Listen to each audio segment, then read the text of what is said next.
Alright, Drew, remind us again, what was it you wanted in the new iPhone? Well, I'd love it if you made the battery lives better, and could you please bring back the mini iPhones? Yes, okay, so what I hear you saying is we should make a large iPhone with a smaller battery. Tim, that's not even slightly what I just suggested. Sounds good, Drew, we're on it. Let's begin. So, I have to admit, I still don't really understand what Apple's angle is here. There's been more and more leaks and rumors about this slim iPhone. Some people are speculating they're gonna call it Air, but frankly, the more we hear about this iPhone, the more confused I get. It does very much feel like Apple is making an iPhone specifically for Zach over at JerryRigEverything. Like, anytime you double down on how thin a product is, you are asking for durability tests, and I think we all know when you make a really big iPhone, this one's supposed to be 6.7 inches, it's even more likely to be bendable, and that causes issues. Now, Apple may have some tricks up their sleeve, but it's more of everything they're compromising on the iPhone experience to get this thickness that, at first, I thought this must be a foldable. Apple must have a flip phone that they're getting ready to launch next year, because that would at least explain why it's so expensive and so compromised. Like, I could get why they would want to thin the chassis down if when this phone is in your pocket, it's going to be folded in half.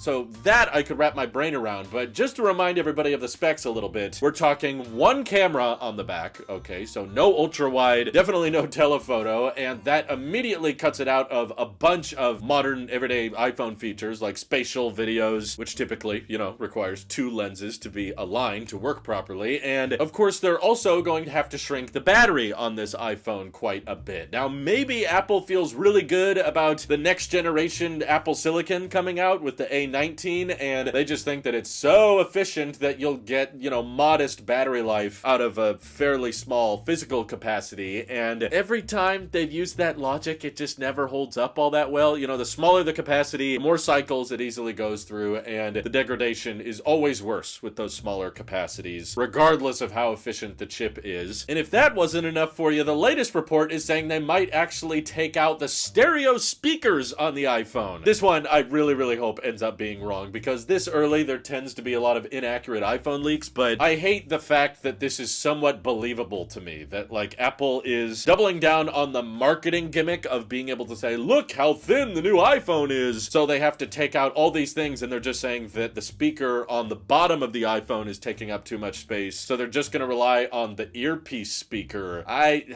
Please, Apple, don't make this a new trend. It's almost like the marketing team knows that more people talk about Apple whenever they do something controversial, so it's like they almost intentionally do something that makes everybody mad. Marquez is probably onto something with his theory there. But if that wasn't enough for you, this is not even rumored to be a very affordable iPhone. A lot of the reports saying it would be north of $1,000, so definitely sitting at a higher price point than the outgoing Plus model, which the iPhone 17 Slim or Air is supposed to be replacing. And all of these compromises and all of this high price point simply so that they can brag about the fact that this is likely to be the thinnest iPhone ever made. Yes, even beating the thinness of the current record holder from 10 years ago, the iPhone 6. But we all know how the launch of that went. The unbox therapy video literally affected Apple's stock price, and it feels like a very dangerous game for Apple to want to play with that again. Now, there's probably been a lot of advancements in their material science team, and they've probably found ways to improve the rigidity of it. I'm sure they're doing all of these kinds of tests before it goes into volume production anyway, but again, the whole thing just has me going, why? Is anyone asking for this? Did the marketing gimmick of the new iPad Pro being really thin and the thinnest Apple product ever, did that go well? Did it end up selling really well because they got to talk about how thin the new iPad was? Maybe it did, but